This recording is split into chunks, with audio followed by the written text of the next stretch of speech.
Herald, an interactive period drama by Wispfire Games, is what we're looking at today. So give us a brief introduction to the story with, of course, no spoilers.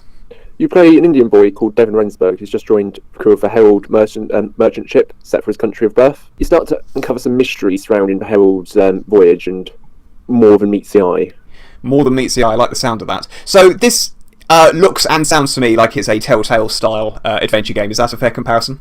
Yeah, it's very similar to a Telltale game, just without all the quick time events. You click for ground and he'll walk there, and you can click for objects to view them, and some objects add events into your diary with because obviously it's an alternative history, and some of them will add different things, explaining how the history is different. As you can see now on the screen, his diary, and we'll just add various things into it.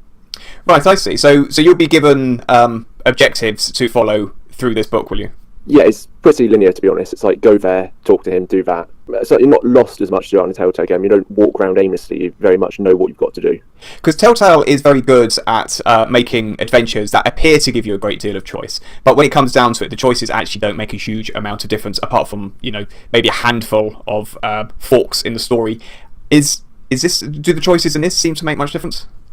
Not from what I could tell. I mean, I only played through it once, but I don't believe any of the choices would have made a massive difference. So I didn't come across that way. Okay, but it's important, I think, to point out that we've reviewed books 1 and 2, so that there may be differences later on in the adventure that we're not yet aware of. Now, graphically, it looks, just to reiterate, this is an indie game, and graphically, it actually looks very nice to my eye. It does. I found it more graphically pleasing than the most recent Telltale game, The Walking Dead. The thing with the Telltale games is that they're kind of stuck in a rut at the moment. They don't seem to have moved on any in around about 5 years. And they're very grainy as well, aren't they, I find? Yeah, whereas this looks actually quite smooth and pleasing to the eye, and very colourful as well, actually. It definitely is. Now, what about in terms of sound? Is there voice acting, first of all? The voice acting, yeah, every character has voice acting, apart from, obviously, the characters without names who just pass on the ship, but all the main characters in every scene have voice acting, some of it better than others. But it's great to see actually that an indie game has actually managed to get some good amongst there. One thing though, talking about voice acting, though voice acting on majority was good, it was very disappointing not to see any lip movement at all to go with it. Even unsynced lip movement would have been better than none, in my opinion. Really? So you're just literally seeing their static faces and the voice cast is chatting away in the background? Yeah, basically, yeah. That's quite odd. What's the music like? Very nice, very 18th century, like the game is set. Sets the scene. Yeah, definitely. Okay then. As you can see now, characters are talking, but there's no lip movement at all. Yeah, they're just sort of moving their heads around. That's quite odd, isn't it? It took me a while to get used to be honest.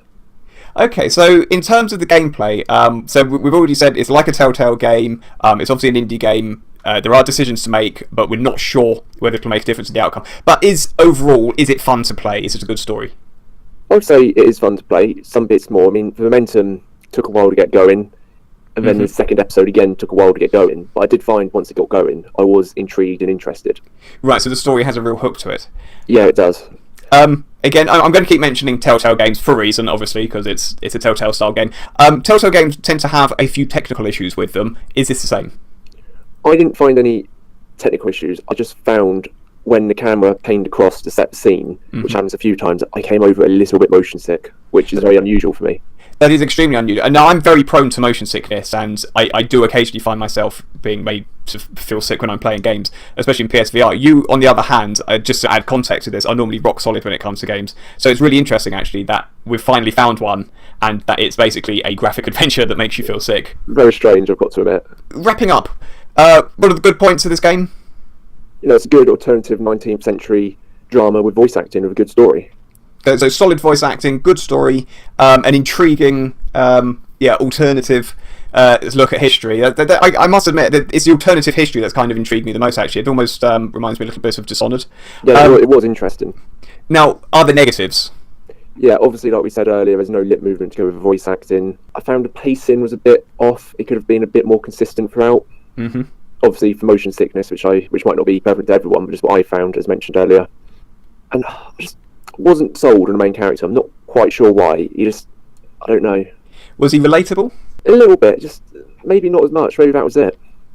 Well, as relatable as a person who never moves his lips can be, I guess. So what is the score that you are giving to this game?